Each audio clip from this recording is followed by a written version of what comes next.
వచ్చి ఈ జ్యోతిలోకి ప్రవేశించి ఏం చెయ్యాలి?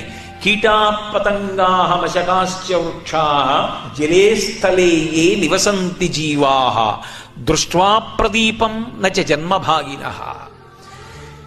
ఈ లోకంలో కీటాహ అనేకమైనటువంటి పురుగులున్నాయి, పతంగాహ రెక్కలు కలిగినటువంటి పురుగులున్నాయి. అలాగే జలే స్థలే ఏ నివసంతి జీవాహ అవి నీటిలో ఉంటాయి, భూమి మీద ఉంటాయి.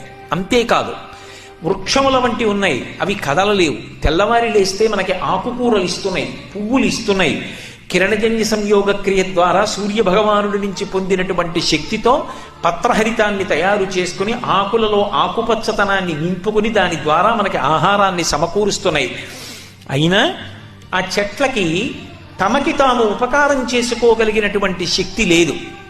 అటువంటి చెట్లు అనుగ్రహింపబడుగాక. ఏ కారణం చేత?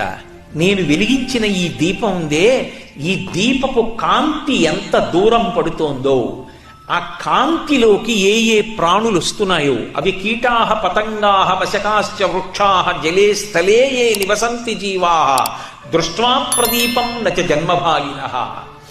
ఈ దీపపు కాంతి పడిన కారణం చేత ఇక అవి మళ్లీ పుట్టవలసినటువంటి అవసరాన్ని పోగొట్టుకొనుగాక. లేదా కొన్ని